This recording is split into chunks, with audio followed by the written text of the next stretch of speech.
Ahora sí, vamos a dar inicio a nuestro segundo día de congreso y vamos a empezar con la conferencia Educación Sexual Integral, que va a estar a cargo de la doctora Miriam Salvo, de Argentina.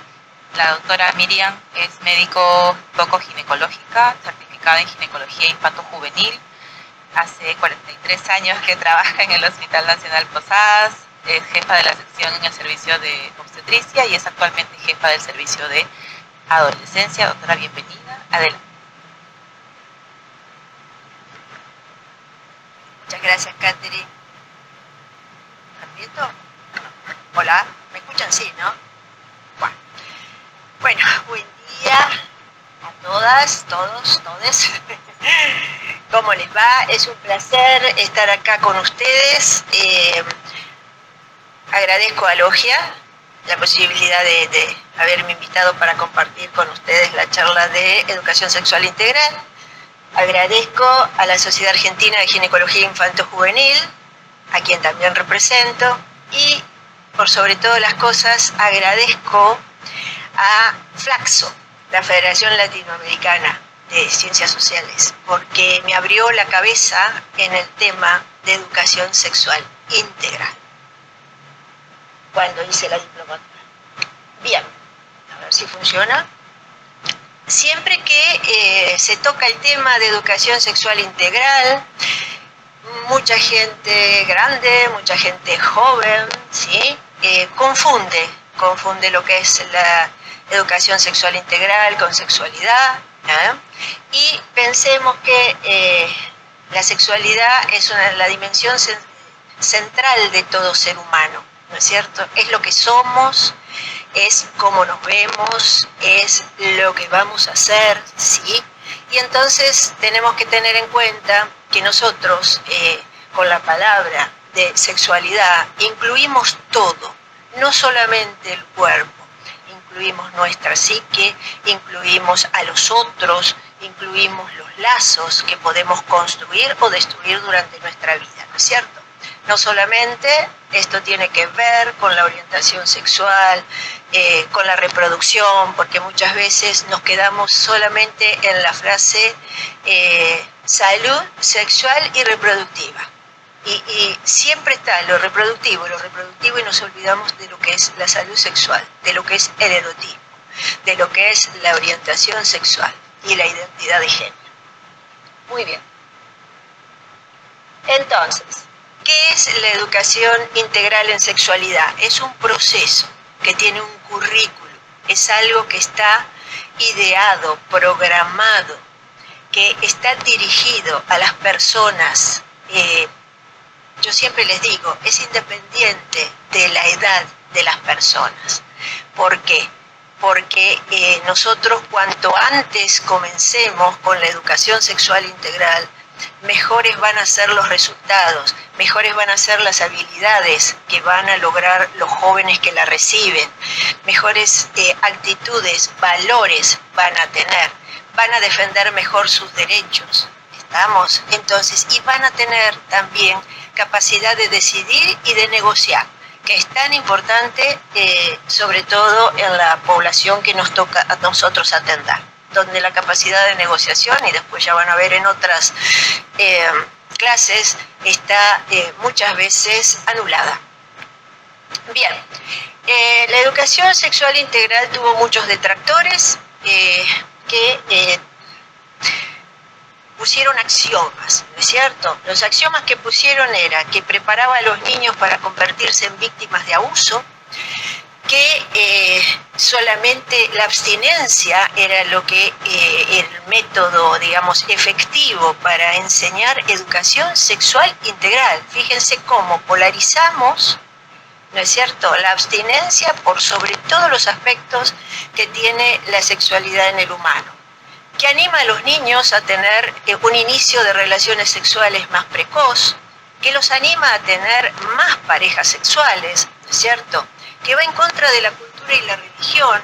Ustedes van a ver que en realidad cuando yo toque el tema de cómo se puede enseñar la educación sexual integral, en realidad se puede enseñar de cualquier forma, hasta en matemática, si sabemos articular lo que nosotros queremos enseñar. Se puede enseñar con cine, se puede enseñar con literatura, se puede enseñar con escultura y con pintura. ¿Por qué? Después ya vamos a ver. No todos los jóvenes, no todas las poblaciones que necesitan educación sexual integral están incluidas dentro del sistema educativo. De hecho, y yo lamentablemente como argentina tengo que decir que un porcentaje muy alto de jóvenes no terminan la escuela secundaria y realmente al caer fuera del sistema educativo se nos acabó la ESI en la escuela. Entonces, ¿a qué tenemos que orientarnos nosotros? Por supuesto, a tratar de tener programas que sean a nivel comunitario, no solamente a nivel escolar. Bueno, la ESI sexualiza a los chicos, los priva de la inocencia, presenta material inapropiado. Fíjense cómo todo esto es en realidad una falacia, ¿no?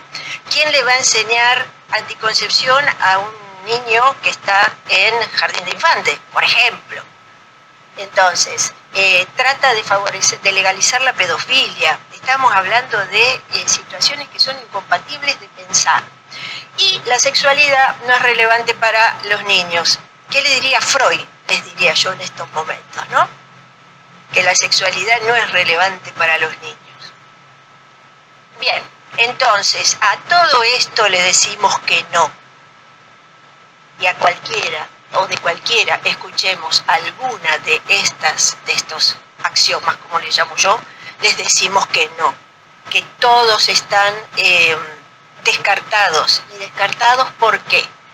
Porque hay análisis crítico, hay literatura científica, no está basado en creencias.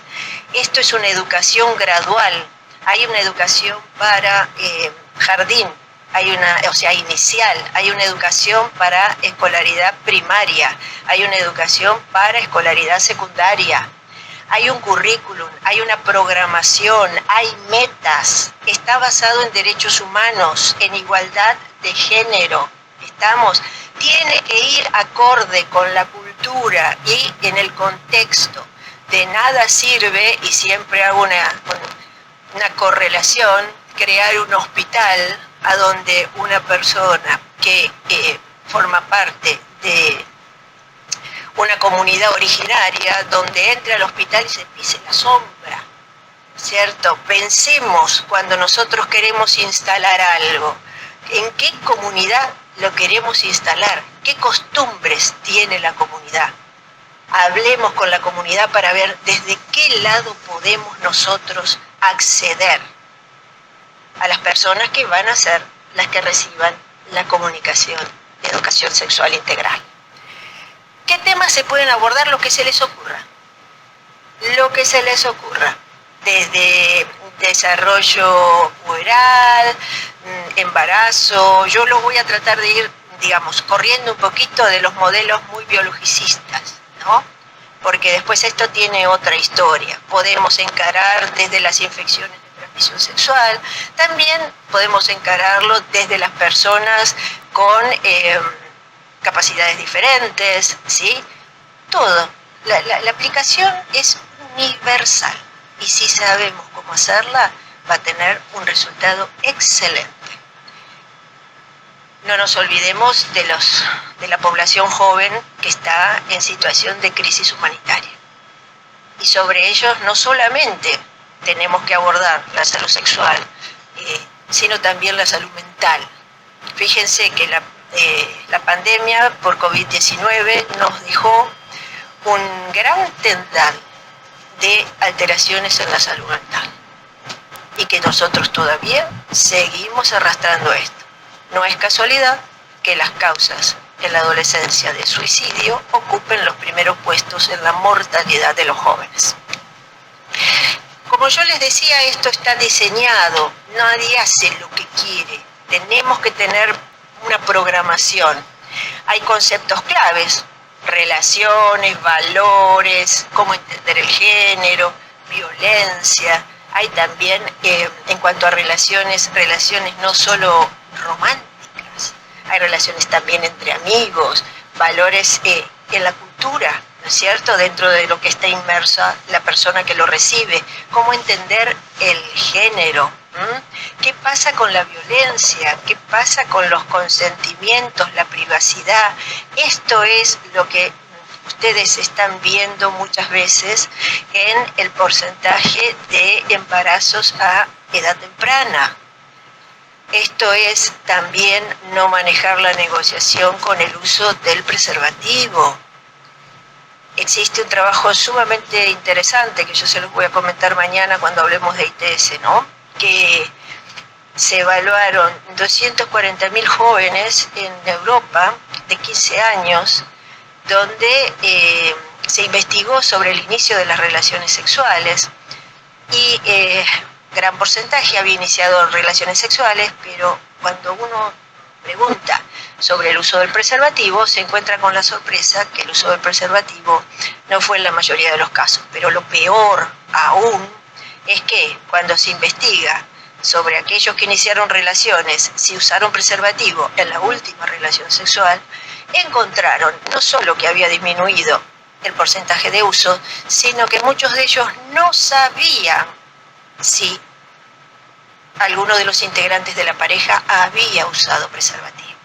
Con lo cual, ahí también estamos hablando de que no se sabe en qué situaciones mantienen relaciones. ¿Bien? Ok. Habilidades para la salud y el bienestar. Todo esto es también habilidades para la vida. No nos olvidemos de eso. El cuerpo, desde el punto de vista biológico, el desarrollo, las alteraciones que puede haber, la salud menstrual, la conducta sexual y por supuesto, sí, la salud sexual y reproductiva. Vamos a tratar el tema de embarazo, vamos a tratar la prevención del embarazo, obviamente. Pero también quiero que tengamos en cuenta que todo esto de educación sexual tiene que tener un contexto político, hay que tener una decisión política. ¿Estamos? ¿Por qué? Porque uno puede apoyar en distintas comunidades, pero necesita compromiso gubernamental, necesita insumos económicos, necesita recursos humanos, ¿sí? Porque con voluntad solamente quedamos en muy poco, una población muy reducida. Y por supuesto, como vamos a ver después, un sistema de monitoreo. Fíjense ustedes, estos datos que yo les voy a presentar, algunos puntos del resumen de 10 años del estado del arte a partir del Convenio de Montevideo sobre países de Latinoamérica. Como ustedes ven, yo les marqué con estrellitas cuáles fueron los obstáculos más importantes. 1, la formación docente. Y 2, los grupos opositores. Y ojo, los grupos opositores no son solamente los grupos religiosos. Algunos ya deben haber visto un hashtag como a mis hijos no, ¿no es cierto? Que es en contra de lo que es la educación integral en sexualidad. Fíjense ustedes, cambios políticos, todo esto, digamos, el diseño de barras nos pone en cierta forma sobre aviso sobre qué es lo que tenemos que hacer nosotros. ¿Por qué la formación docente es uno de los factores que obstaculiza?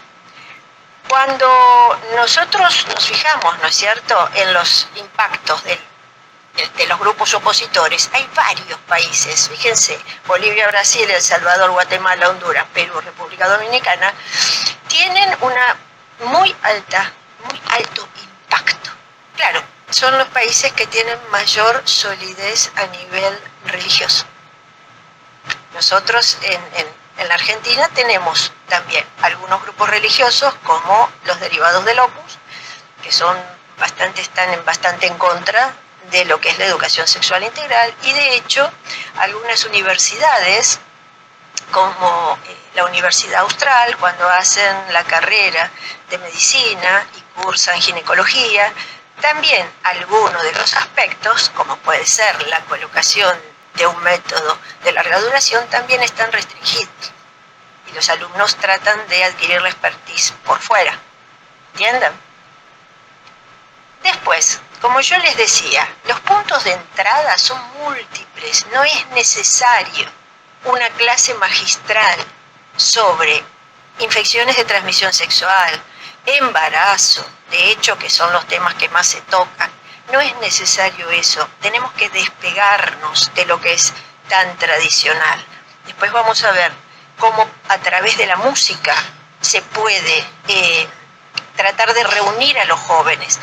Alguno que haya escuchado con detenimiento muchas de las canciones de rap, de hip hop y hasta las de elegante para muchos conocidos, se van a dar cuenta de que las letras, más allá, ¿no?, de que quieran en algunas la profundidad y el dolor que tienen y el maltrato de género que tienen, son espectaculares como para poder trabajar. Y para poder trabajar aspectos de la negociación, de la cosificación de la mujer, del machismo, que lamentablemente todavía no podemos desterrar, y el de compartir 50-50 lo que tiene que ver con la sexualidad. Muy bien. Por eso decíamos que la ESI tiene ventanas de oportunidad, y la ventana de oportunidad es la profesionalización pedagógica. Pero ¿qué pasa? Ustedes saben que hay países que tienen leyes, decretos, disposiciones. La ESI está dentro de la Constitución, o sea que hay hay heterogeneidad respecto de la reglamentación, de la legalización, de la implementación de las leyes. Entonces, ¿tenemos instituciones que son formadoras? Sí, porque la gran mayoría de los países ha descansado en el Ministerio de Educación la capacitación pedagógica en ESI. La mayoría. Otros han incorporado a salud. La Argentina tuvo un plan regional muy importante que unió salud, educación y acción social. Pero fue un plan regional, lamentablemente. No pudo extenderse a todo el país. Entonces, cuando uno quiere hacer una política, evidentemente no solamente tiene que tomar los lugares donde los resultados son peores o más desastrosos, sino en realidad, cuando es efectivo, tratar de diseminarlo a todo el país. Tutorías, capacitación a capacitadores. Acá nosotros siempre tratamos de incorporar no solamente el docente tradicional. Los líderes comunitarios son un elemento pero valiosísimo, porque son el nexo que también nos pone a nosotros en la situación de elegir mejor la estrategia de enseñanza. Y recordemos siempre, la enseñanza es un proceso de ida y vuelta. No sirve dar información. Si no sabemos lo que quedó o lo que metabolizaron de la información, nos quedamos con la mitad del proceso. Fíjense, programas en el ámbito educativo, casi 71%, pero todavía nos está quedando un 30% de todos los países evaluados, y hay alrededor de 17 países. La ESI en Latinoamérica tiene leyes específicas, Argentina, Panamá, decretos en Brasil, resoluciones en Perú, Bolivia y Venezuela, marco constitucional Colombia, Cuba y México, perdón, porque Cuba me quedó con minúscula, o está incluido en otras leyes, como tocado de costadito, ya que lo podemos tocar, pero no tiene el lugar específico. Y fíjense, cuando uno dice implementación de los programas de la EIS en el ámbito, en el sector educativo, 35% tiene una implementación baja. Y acá podemos discutir entre todos por qué tiene una implementación baja. Y nosotros ayer estábamos hablando un poquito con, me voy a apurar porque estamos en el otro horario. Cuando nosotros hablábamos ayer, ¿por qué tiene una implementación baja? Porque siempre tenemos pretexto. No termino el programa, tenemos paro, no podemos avanzar porque los chicos no dan, falta desertan, y así estamos. Fíjense lo que yo les comentaba antes, responsable de la institución de la ejecución del programa, en su gran mayoría, el Ministerio de Educación. La obligatoriedad, a pesar de que tenemos leyes, decretos, no es obligatorio en todos lados por nivel educativo. Fíjense lo que es el nivel inicial, 10%. O sea que a ver, voy a apretar a ver si puedo. Toda la concentración está a nivel secundario y últimos años de primaria. Y si yo les digo que los chicos desertan, ¿dónde están esos chicos? ¿Dónde está la ACE de esos chicos? No está. Bien. Hay estándares internacionales en educación sexual integral, las famosas OTIS, que son las orientaciones técnicas internacionales, que están avaladas por bibliografía, con un análisis crítico y todo. En la gran mayoría sí se siguen las OTIS. Ahora, que se cumpla en la práctica ya es otra cosa. Los contenidos de la E en el currículum sí están insertos en la malla curricular.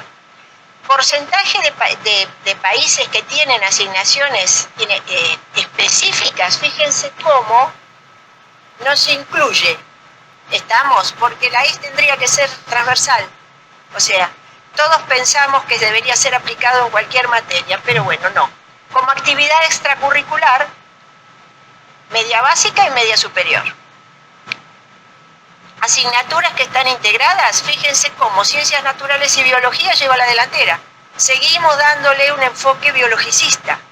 Seguimos dependiendo de los profesores de biología, de los agentes de salud que van a las escuelas a dar una charla de educación sexual integral, que en general no es, lamentablemente, no completa todos los aspectos de la ESI. Y acá tenemos otro tema, ¿no?, que también es importante. ¿Cuántas horas les dedican los docentes a la capacitación? Fíjense, por eso yo puse que es una interrogante. 4 de 11 se desconoce información. 5 de 11 tienen alguna información. Y 2 países no aplican horas. Bueno, obviamente con mayor frecuencia, violencia de género, derechos humanos y igualdad de género, ¿sí? Y con menor frecuencia, orientación sexual, bullying homofóbico, diversos tipos de familia, matrimonio. Y fíjense cómo erotismo y placer está en minoría. Metodología, exposición, cuando en realidad lo que hay que hacer también es hacer trabajar a los jóvenes con esto. No sirve que una vez por año, 2 o 3 días en el año les hagan preparar una serie de preguntas y respuestas sobre algunos de los temas de la ACE. El tipo de personal a cargo, por supuesto, en la gran mayoría de los casos es el docente. Y la instancia predominante es la formación en servicio, cuando en realidad el docente tiene que tener una formación curricular de pregrado en ACE. Pero fíjense, obligatoria en pregrado es 62%. Apenas un poquito más de la mitad. Y eso después nos va a dar parte de las consideraciones. La duración, ¿no es cierto?, de la formación de los recursos. Uno dice 40, 70 horas. En realidad, los que más contestaron, ustedes fíjense que esto es en base a las respuestas que envían al ente controlador, que en este caso fue resumen de Flaxo y UNICEF. Monitoreo. ¿Tenemos monitoreo nosotros como política pública de la ACE? No tenemos monitoreo. No tenemos monitoreo ni para los docentes ni para los alumnos. Con lo cual tampoco podemos establecer metas. ¿Ven? Fíjense, parece que el color engaña, pero no es el 62%. ¿Evaluamos a los docentes? Poco. Y no es que esté en contra de los docentes, tenemos programas fuera de la escuela, casi 50-50, cuando en realidad tenemos muchos chicos fuera de la escuela. Ya estamos en las conclusiones. América Latina tiene presencia de ACE, sí, pero es heterogénea en cantidad y en calidad. Se nota una desaceleración, es como si de repente hubiéramos tenido un empuje y después nos hubiéramos sentido un poco cansados. La formación docente, ¿no es cierto?, en algunos países ha decaído. Es un desafío para todos nosotros y para no solo los que impartimos ACE, sino para todo toda la población, sacarle solamente el enfoque biologicista, tenemos que cambiar la metodología tradicional, no dar solamente clases magistrales, y tener, digamos, contar con un sistema de monitoreo, porque si no evaluamos lo que hacemos, tampoco vamos a tener una cuantificación de los resultados. Y para terminar, tenemos que seguir mejorando, obviamente, mejorar en calidad y en cantidad, mejorar en formación docente, ampliar la disponibilidad de modalidades. Perú ha tenido ahora un lindo programa a nivel extraescolar, que creo que todos los que tenemos deserción escolar y poblaciones por ahí rurales que están alejadas de las instituciones formales, tendríamos que implementarlos. Y por supuesto, mejorar, ¿no es cierto?, los mecanismos de monitoreo y evaluación. Termino con un chiste. En mi país hay un dibujante que se llama Nick, que me llamó mucho la atención porque, bueno, tanto humano como animal son dos adolescentes, ¿no? Y la reflexión de Gaturro es: como son los adolescentes, es como si siempre pensáramos que ya llegaron a la gerencia general y no pasaron por los cursos de cadete. Y esto significa, no nos olvidemos de acompañarlos y educarlos desde que son chiquitos para que su gerencia sea exitosa. Gracias.